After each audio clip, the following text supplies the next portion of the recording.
They say some stories begin with a bang. But this one? This one started with a whisper, a quiet comment uttered under breath, meant to wound, meant to sting, meant to remind someone that in this town, they didn't belong. It was a Saturday morning in the sleepy town of Fairview, where oak trees lined sidewalks and people wore smiles that didn't always reach their eyes. At the farmer's market, under the soft sun and cheerful chatter, a black woman named Simone Harris reached for a basket of fresh tomatoes when she heard it. "Go back home." The words were low but sharp. Simone turned slowly, her eyes meeting a woman's across the vegetable stand. Blonde bob, large sunglasses, tight lips, everything about her screamed control. She didn't wear a name tag, but her attitude gave her one: Karen. Simone's hands trembled slightly, but she didn't say a word. She just smiled.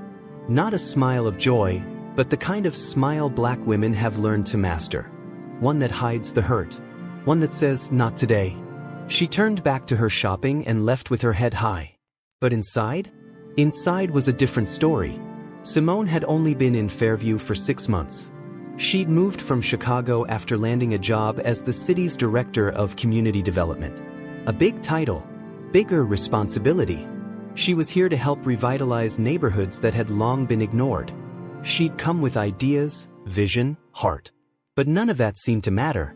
Since the day she arrived, whispers followed her. Cold stares at town hall meetings. Questions that dripped with passive aggression. "Oh, where are you from? You're not one of the Johnson Harrises, are you? How did you end up with that job anyway?" At first, she thought she was imagining it. Maybe it was just small-town culture shock. Maybe the people here were slow to warm up. But when a stack of her printed flyers, meant to announce the new food justice program she'd organized, were torn down and replaced with flyers for a hunting expo, she started to see things clearly. Still, Simone kept pushing. She wasn't just used to working twice as hard. She had mastered it. She scheduled community meetings, hosted open listening sessions, and spent her evenings walking block by block, talking to residents, especially the ones who felt invisible. But this comment, this "go back home," it hit different. Maybe because it was said so casually. Like a cough. Like a reflex. Like racism had become muscle memory. She told herself to forget it. But that night, while brushing her hair in the mirror, she saw her mother's face in her reflection. Her mother had marched in Selma, been beaten at Woolworth's, worked 3 jobs to raise Simone and her brother. And in her mother's face, she found fire. "I'm not going anywhere." The next day, Simone filed paperwork. Not for a complaint. Not for a leave of absence. But for candidacy. For mayor. It wasn't a rash decision. It was the result of months of frustration, of watching systems fail the very people they claimed to protect. Simone had planned to wait a few years before even considering it. But sometimes history doesn't knock gently, it breaks the door down. The town laughed at first. Not everyone, but enough to hear the echo. On the local Facebook group, the comments were brutal. "She's too new here. She's just trying to stir the pot. She doesn't know our values." Some were worse. Anonymous emails with phrases like, "Don't forget your place." Phone calls in the middle of the night with nothing but breathing on the line. But Simone didn't blink. She walked door to door. She listened. She asked. She showed up. And slowly things began to shift. The single mothers who'd been ignored in housing meetings? They rallied. The high school kids who'd never met a leader who looked like them? They showed up in droves. The elders who remembered segregation? They whispered blessings into her ear and pressed their old, worn hands into hers. But not everyone wanted change. Karen, whose real name turned out to be Martha Higgins, started a smear campaign. She circulated doctored photos, hinted at made-up scandals, and dug into Simone's past. She found out Simone's younger brother had done time for a minor drug offense, and suddenly that was Simone's crime. She can't even keep her family straight. How's she supposed to lead Fairview? Martha posted online. One night, Simone came home to find the word "imposter" spray painted across her garage. She stood there for a long time, just staring at it. Then she grabbed a brush, painted over it, then painted her whole garage a bold, defiant blue. The next morning, someone had stuck a yellow post-it on her door that read, "Don't quit." It wasn't signed. That tiny note was enough to keep her going. Debates followed. Town halls grew crowded. Simone stood firm, never raising her voice. But her words? They cut deep. She told the story of her parents, of her community, of how she'd seen city blocks in Chicago go from neglected to thriving because someone believed they could. "I don't want Fairview to look like Chicago," one opponent said during a debate. Simone didn't flinch. "I don't either," she said. "I want it to be better." The room erupted in applause. And still, opposition grew. Flyers with "Keep Fairview OURS" in bold white letters on red backgrounds appeared overnight. Someone leaked Simone's salary from her city job, implying she was overpaid. She received a letter made from cut-out magazine letters, threatening her if she didn't drop out. She kept it, not as a trophy, but as a reminder. Weeks passed. Election day neared. And then, on the eve of the vote, her tires were slashed. Simone stood in the driveway, exhausted, staring at the damage. Her neighbor, an older white man she'd only waved to occasionally, walked up slowly. He didn't say much. Just placed a jack in front of her and nodded. "Fixing this town starts with fixing this," he muttered. The morning of the election came. Gray skies. Drizzle in the air. But the line at the polls stretched around the block. Young people with signs that said, "Fairview needs Simone." Elders in wheelchairs who refused absentee ballots because they wanted to walk in with her name on their lips. And kids, small kids, who held their parents' hands and said, "We're voting for the nice lady." The count was slow. The polls were tight. The room was tense. Simone sat in the back, quiet, holding her grandmother's Bible. When the final count was announced, no one breathed. Fairview's next mayor, by a margin of 187 votes. Simone Harris. Silence. Then an explosion of cheers. But not from everyone.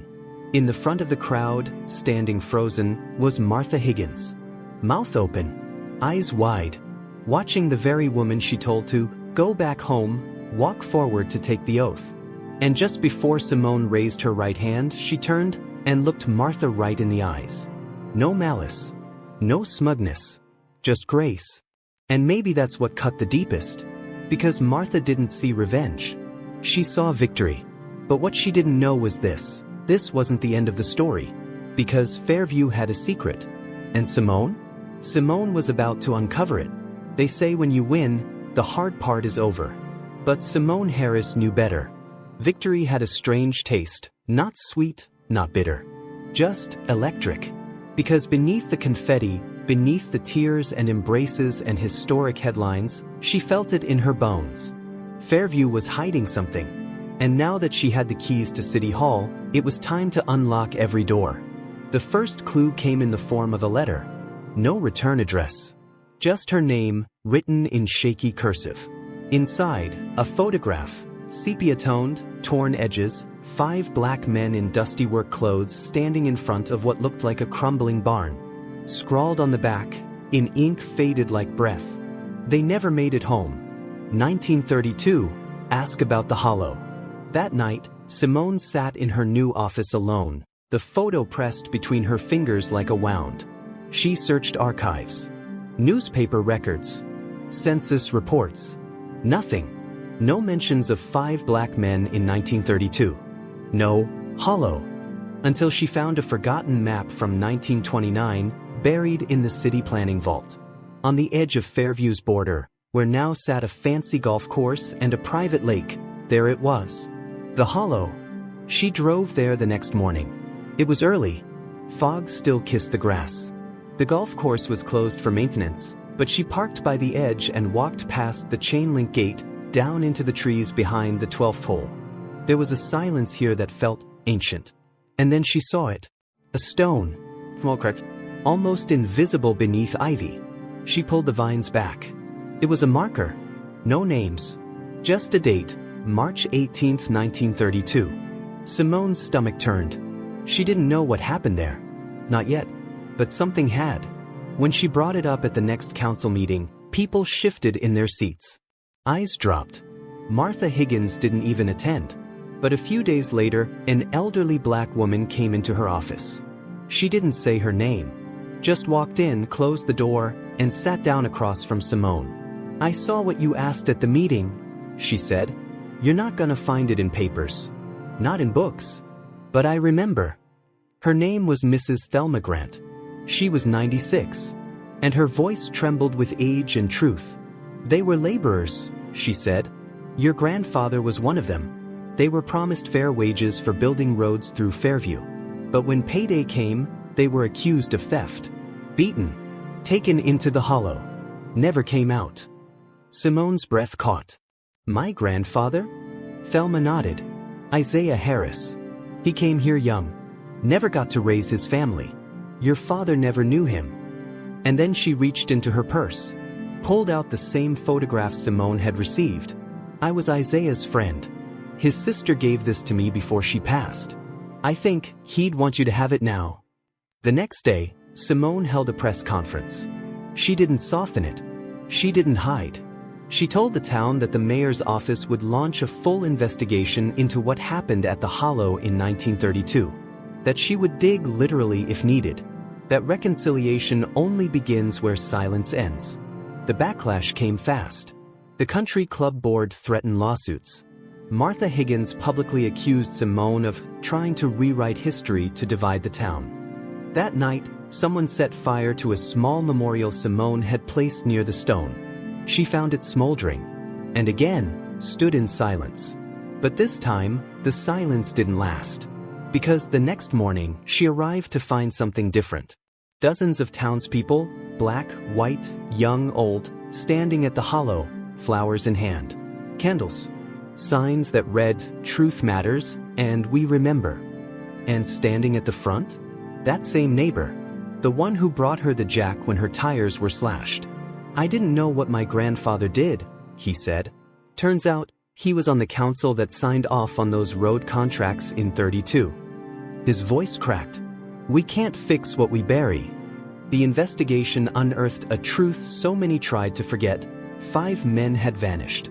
Police reports disappeared. The town rezoned the Hollow 6 months later. Families silenced by fear, history rewritten in whispers. Simone pushed for a resolution, a historical designation, reparations for surviving family members, scholarships in the names of the 5 men. The council pushed back, until the town pushed harder. The people who once doubted her now demanded change. And finally, the vote passed. One by one, names were recovered. Isaiah Harris, Leroy Gant, Michael Boone, Daniel Rowe, Thomas Laney. A monument was built at the Hollow. At the unveiling, Simone stood at the podium, that old photo tucked into her Bible. She looked out at the sea of faces. "Some stories begin with a whisper," she said, her voice steady. "But this one ends with a voice. A truth that will not be buried. Not anymore." She stepped down, laid a single rose at the base of the monument. And for the first time since she'd moved to Fairview, she felt home. If you like this story, please subscribe, like and share. See you in the next story.